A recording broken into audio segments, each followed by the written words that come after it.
good evening. Welcome to Neighborhood News. I'm John Sylvia. Carlos Cesar had a previous engagement, so he's not here tonight. But I do have a guest, so I don't have to talk to myself here. State Rep Alan Sylvia. How are you? Good. Pleasure to be here, John. Good, good. So before we get to speaking with Alan Sylvia, I just wanted to talk about an issue that's been on the forefront for the last couple of weeks, and that's the landfill. The landfill is going to be closing in October. And I think we mentioned on the last show there was a meeting last week, and that was on the pay-as-you-throw. And we hear a lot of folks don't want that, and that's fine. But there were 10 people at that meeting, and we have to get involved because this is a situation that your voice needs to be heard.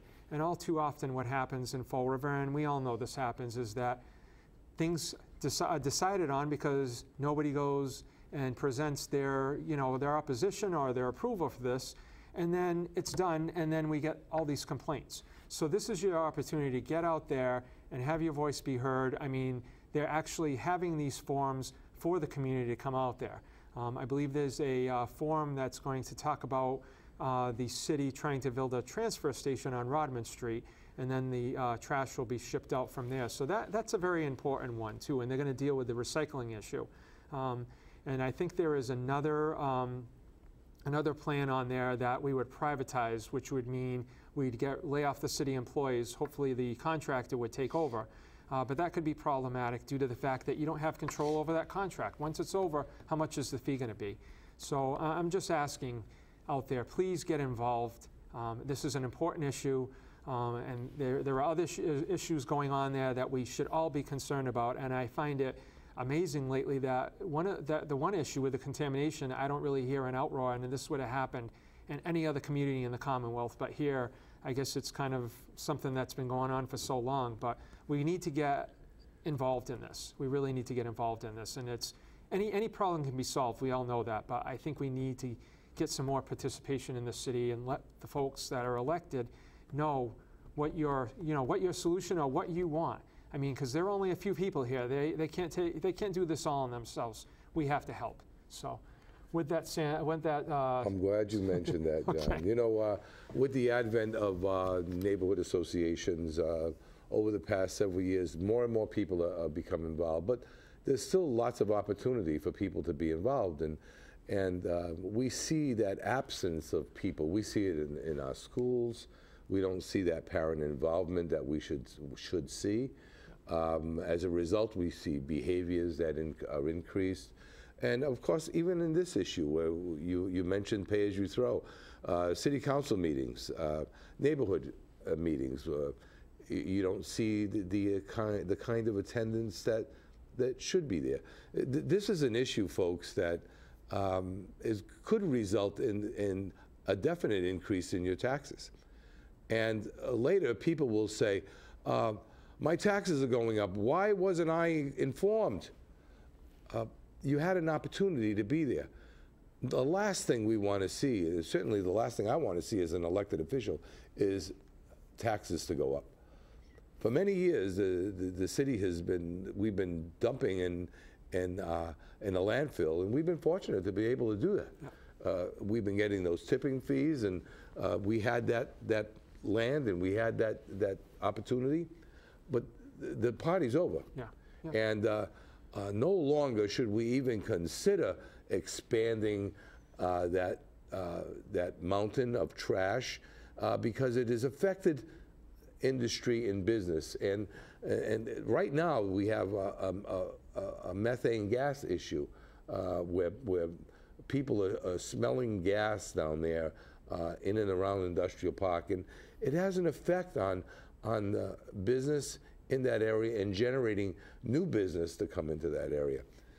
Of course, we have a lot of concerns. I just left the State House tonight, and of course I was late getting here, a few minutes, but I was with the entire delegation, and we were talking about the issue because right now, and of course this is going to be aired later, but Representative Fiola has been on the phone and gathering, we've been gathering everyone, landowners, those who abut that property of the landfill, with our mayor and Councilor Mioza and others to make sure we can sit at a table and look at all the options and look at contamination with DEP and resolve the issue so that there's less and less confusion.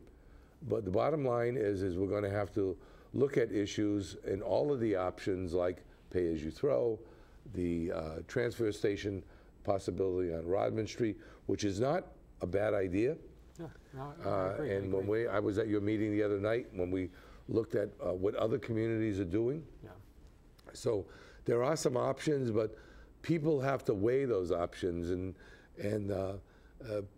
people in Fall River have, they just have to be giving the information so that they can weigh the option and make a good decision as to what they want, and not later say, I had no choice. So it's important, folks, that you know what's going on in the community. We talk about this with voting, you know, why there's only 17% of the population that votes.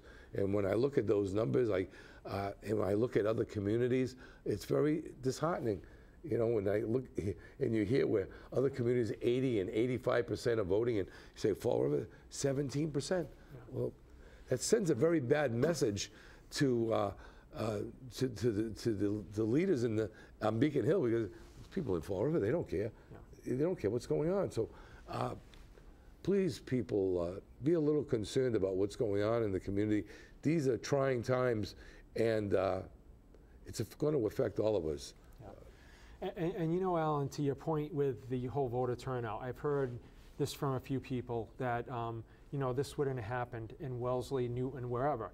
And you know what? They're right. You know what wouldn't have happened? They wouldn't have let that landfill turn into a mountain. Oh. That would have been the first thing. They would have been screaming and hollering, and DEP wouldn't have approved. But I remember going to those meetings, and there'd probably be maybe 20 or 30 people there. Yep. So, and they're like, oh, those are the activists, crazy activist people. Those people who make the most noise get the best end of this. And you know, it's just been proven lately. You know, our delegation, we've been working together as a team, and we've been getting more in the way of grants, more dollars for our parks. Yep. And you know, we were talking together off camera about public housing. Yeah. You know, we feel that we've already have done enough in this community. For public housing, low-income public housing. We've already, it's saturated. And I talk to poor people, and I talk to poor people all the time and say, they don't want any more apartments in Fall River. Look, we're trying to sell some of our vacant school buildings. And even those people who live around those school buildings say, we don't want any more apartments. So we've all had enough. We have so many vacancies in privately owned multi-apartment units. We've done enough. Let other communities do their part in providing low-income or moderate-income housing for people who want to move into the area. It is already such a stress on our public safety, on our schools, you know, in every way, shape, and form. So let's. Representatives Fiola again and Paul Schmidt and I are going to be talking to the Department of Housing and Urban Renewal, Urban Development about those same issues, because we feel like we have done enough with regard to that when we look at public housing in Fall River. Yeah, no, and I agree with you. I mean, we're a poor city, and we can't keep on bringing more poor people here. We get nothing for it. We don't get anything extra for doing that. But being looked upon as, well, they'll take it. Yeah. They'll take it. See, Wellesley won't take it, but Fall River will. Yeah. Well, we're not going to sit back and just say it's acceptable, because it's not acceptable any longer. I agree. So at least you guys are, you know. Yeah, we're beating to the same drum, because we've just had it. And you know, it's a perfect time to mention, you know, we've seen a decrease in crime in Fall River. Part of that is because we have a great police department, and we've seen some of those numbers go down. We went a full year without a homicide in Fall River. But I can also attribute a lot of those dwindling crime statistics on the neighborhood associations. I mentioned this at your neighborhood association when I spoke, but of course, I'm president of South End Neighborhood Association, and I want to give them a plug. At every one of those neighborhood meetings, we have police officers that are there. Yeah. And always they give a report to the neighbors as to crime in the neighborhood. And always they make themselves available for neighbors to speak to those officers regarding situations that are happening in the neighborhood. A lot of those things are not done publicly. Maybe a drug issue, but a lot of crimes have been solved as a result of that. And that has been a great help throughout this city for our police department. So neighborhood associations and those 17 associations have played an important part in reducing crime, and they deserve a lot of credit for that. And you're right. I think just going to the neighborhood meeting, hearing that report, I mean, about a year or so back, we were having a bunch of break-ins in our area. And I just, you know, to me, just to know what's going on, not to be afraid, but know that, you know what I mean, you need to lock your doors, you need to, if you have an alarm, set your alarm, whatever it is, take those precautions and just don't leave the door unlocked and stuff like that. We're doing it right now up the south end. Of course, we have the King Philip Mill issue and the public safety hazard with regard to that, and the potential you know, fire hazard that is. And our next meeting, which is next week, we're asking those neighbors within a 2-block radius. I spoke with Rose LaPointe this morning from the Father Kelly Association. We're trying to get all of those neighbors over to our meeting to speak with Richard Aguiar, who's the Federal Emergency Management person, to he was going to speak to them, those neighbors, about an evacuation plan. So we're trying to do everything we can with the city to make sure that they're prepared in case there is a serious problem, and hopefully not. But spring is coming eventually, believe it or not. Yeah, I know. I'll be happy when that happens, because we just about had it with snow. It's already March next week, right? I I mean, on Saturday. So, but yeah. So what else is going on up there at the State House? I know at our neighborhood meeting you had spoke about the minimum wage. For sure, you know, we'll be voting on minimum wage soon, and beyond a doubt, we're going to see an increase in minimum wage. And I believe that's a very positive thing for our community. There are a number of people who can't get full-time work, and they're working part-time in service-related jobs in Walmart and McDonald's, and many of those companies that I just mentioned pay minimum wage. And minimum wage being $8 an hour in Fall River, the minimum wage will go up in increments of $1 an hour per year, up until about, I believe it'll be around $10.50 an hour. And that'll be a positive, as I mentioned, for those people who are working part-time. Now, some people say, well, that's going to hurt job creation, that's going to, you know, hurt business. They said that 75 years ago when President Roosevelt tried to increase minimum wage back then by 25 cents. It didn't do that. It actually helped the economy. I believe it's going to do the same thing. And certainly for Fall River, that it's second highest unemployment in the Commonwealth, especially our area of the city. It's going to help our community. So I'm looking forward to seeing that pass. There are some other issues associated with the minimum wage, and that's the unemployment insurance issue, which would help businesses by decreasing the number of weeks.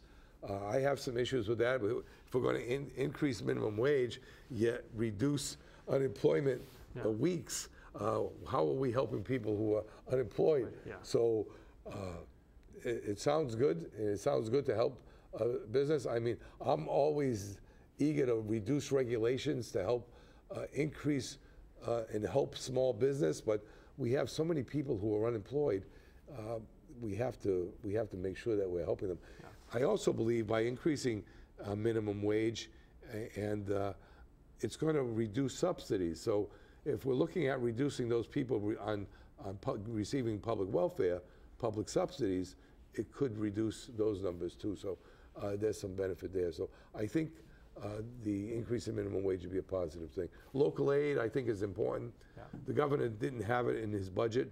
The speaker did mention it in our budget, and I believe that Fall River will be getting at least the same amount, which is so very important, especially now when we're looking at possible increases in needed revenue for the city. So it's hopeful that we'll get a little extra to keep our roads, to improve our roads and sidewalks, and for our school system. Yeah. Now, and you know, to talk about what to go back with the minimum wage thing, you hear both sides of this. I know corporations like the Walmarts and all those can afford it. The small folks, you don't know whether they can, but you know what? When Henry Ford had started the Ford company, he ended up paying his employees more money because he said, if I'm not going to pay them, who's going to buy my cars? Right. So, and if places like Stop and Shop, Warehouse are paying $11 an hour. Yeah. So there are lots of companies and lots of small companies that are paying more than minimum wage. Why are they doing it? I was talking to someone from Midland, Texas, and the McDonald's in Midland, Texas, the Whopper is the same price as the Whopper on Canning Boulevard. Okay. And they're getting $11 an hour. Wow. At the McDonald's there. Wow. Why is it that the people in Fall River at McDonald's are only getting $8 an hour? Yeah. So if they can afford to do that there, yeah, they can afford to pay $11 an hour or $10 an hour here. So there's no reason for that. Yeah, and you know what? In Midland, Texas, they're probably doing very well down there because the houses are what, $60,000 to buy a house. Absolutely. So yeah. They can afford it. Walmart can certainly afford it. Yeah. McDonald's Corporation made $6 billion last year after they paid all their executives and all of their advertising. Yeah. That was their profit. So I think they can afford the increase in wage. Yeah. Yeah, you're right. They're not making money off me. I haven't been there in the last couple of years. No, I haven't either. I don't think it's good for us. But if I could just ask you about the healthcare site, that was called Mass Health before, but now it's been taken over by the federal government. Do you know? I know there's been a lot of problems since the feds. We integrated. This is candid. I want people to know that we don't talk about these things before we even talk about them, which is a good thing. Yeah. We had a much better system in Massachusetts with Mass Health, and unfortunately, since the federal government is tampered with it, I'm not very happy with what's happened. No, I was just wondering about. I know that there were problems with the website. Do they say that that's going to be? It's going to be corrected. Okay. Obviously, it's the Affordable Care Act. They say if you don't like President Obama, you call it Obamacare. It's the Affordable Care Act. Yeah. I was corrected on that by one of my colleagues. Yeah, I just hear it on the news all the time. And I know. I say it when I'm not on camera. Yeah. But our healthcare system in Massachusetts, I thought, was going so well. Yeah. And now we've added in some changes. I'm always being told that it's going to work itself out and it's going to be a much better system. Today I was at the State House with the Nursing Association, and they're on board with the Affordable Care Act and how it's going to save us money, and the focus will be on the patient and not so much on services. The patient will be calling the shots. Okay. So that sounds good, and I hope that it will evolve to that. Yeah. All right, so I mean, basically, I know people have to register by March 31st. Yes. So hopefully the site will be working. You think they'll give them, if it's not? I think they'll probably give them an extended time as they already have. Yeah, it's going to take some time to get that up and rolling. Okay. Nothing seems to move. I think we're doing better in Mass, even with that, than they're doing in other places. Yeah. So, in Massachusetts, believe it or not, we're ahead of the curve in a lot of things. We have that stabilization fund in the Commonwealth. We're third in the nation with that rainy day account. That's $1.5 billion. So I think we're in better shape than a lot of other states. I wish Fall River had that money. Yeah, we would that'd be okay. Good. Yeah, I know.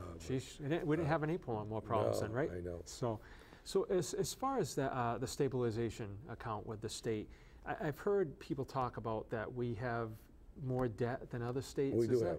Okay. We have more debt, but we also have that rainy day account that's there, so that if there's an issue, we can go at it. But we do have debt, a high number with pension funds, and there's a lot of concern about that. Yeah, is there, and I know the state originally was looking at doing something with the pensions, like increasing the retirement age and stuff. Did that ever go through? Or? No. No? Okay. No. And nothing is happening with that. And matter of fact, Representative Fiola and Representative Schmidt sit on Public Service Committee that deal with pension issues. I sit on Public Safety and Elder Affairs. I'm glad I have nothing to do with the pension issue, but it's one that's going to have to be dealt with soon. I think, you know, we all know that system was set up years ago when the life expectancy was, what, 70 years old? And you retired at like 55 or 60, so you were only getting that for 10 years. But I think the way people are living now, we live till 80, 90 years old. I agree. I think it's unsustainable. That's just by, you know, looking at that. So that seems to be the case. Yeah. So I mean, maybe they're probably going to. Where does that come from? You know, where's that unfunded? Well, you know, and you know what? I personally, I've heard this from folks that work for, you know, whether it be Fed, state, or local, that's their money that they're putting in. And if you look at the reality of that, the money that you've put in probably over 30 years probably will support you for 5 years or 6 years. Once you get past that mark, that money, whether it's the taxpayers or the people that are younger, are supporting that. But at one point, once we get to a point where these people live until 90 years old, the state's going to have to come in, and that is that unfunded liability. Yeah, so it's unfunded. Yeah, I just you know. You know, no longer is there an 8.5% interest rate, or you know, no one's getting that kind of an interest on money anymore. So there's no money coming in. Yeah. So I just hope something like that, though. You know, that I know you folks that are in office, but I think that I wish that people would support that, because you don't want the whole thing to fall apart, you know. So we need to reform it now, so you don't come to that point. Having nothing to do with pensions, but Social Security, on the other hand, has plenty of money. Yeah. Social Security has trillions of dollars that could be increased to help the elderly. Yeah. And I've talked with Elizabeth Warren about that, and she's an advocate of doing that. We should be helping some of the elderly by doing some increases in Social Security to help folks. There's no reason for us keeping those welfare, those Social Security recipients down with those lower numbers. Things have changed, and the money is there. That money's been pumping into that system. Federal government has been using it, and there's lots of money there. It's not money that has been you know, is vanished. It's there. Yeah. Well, on the news, I think people get confused. I do too. That they say there's an IOU in there. There is. So you know, our government has been using that money, and but there's plenty there. It's not in deficit. Okay. Yeah, so you're right. Maybe they need to up that money to help our elderly. Our elderly are having lots of issues with maintaining, and this is part of the problem. A number of our elderly are going back to work at Walmart, or taking on the part-time jobs, and they're doing that because they can't sustain life. They're living in poverty, and if we could increase our Social Security benefits so that they're getting a decent check. You know, instead of getting $700 a month, how the heck can you live on that? No, you're right. You know, so I don't know how they do. We increase that so that they don't have to go and get a part-time job at 78 years old. You know, I never could understand how we can pay millions and millions of dollars to countries overseas that hate us. That hate us, and we have our elderly that worked all their lives getting a check for $700. We're going to lower their SNAP. We're going to lower their food stamps, and they have to go get a part-time job at Walmart for $8 an hour. But Alan, kills me. You know, the funny part with that whole thing is, I think that, all right, they're getting this money, right?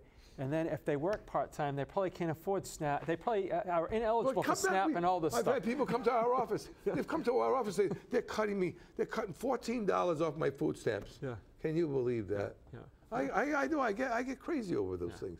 Because and people say don't get so upset. I get upset because these are people who work. They actually work. I'm not talking about the freeloaders who were on camera. I'm saying these people worked all their lives. They worked 40 hours a week all their lives. Many of them in the mill. Then 80 years old, 78 years old, and they have to go back to work because they can't pay for some of their meds. No, I know. That disturbs me. You know, and if they don't have family, they don't have family to help them. I know. And some older people we know are very proud. They don't want to take help from their family. They don't want to be a burden. But you're right. But I believe definitely with the elderly, like you said, that we need to look at that because it comes to a point that if they work that part-time job, now they're ineligible. They take hurting benefits. Themselves. Yeah. So that's why I just want to say too. In our office, we're located at the corner of Dwelly and South Main, 1664 South Main Street.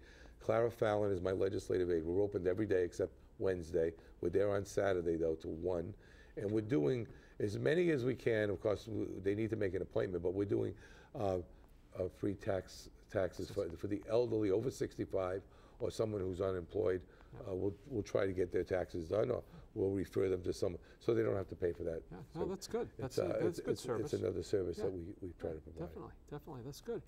Well, I guess we're closely running out of time now. Thank you for being here, so I didn't have to talk to myself for the last half hour, and a lot of useful information. So thanks a lot. You're very welcome. Okay, that's it. Another night through, another Tuesday. Have a good night.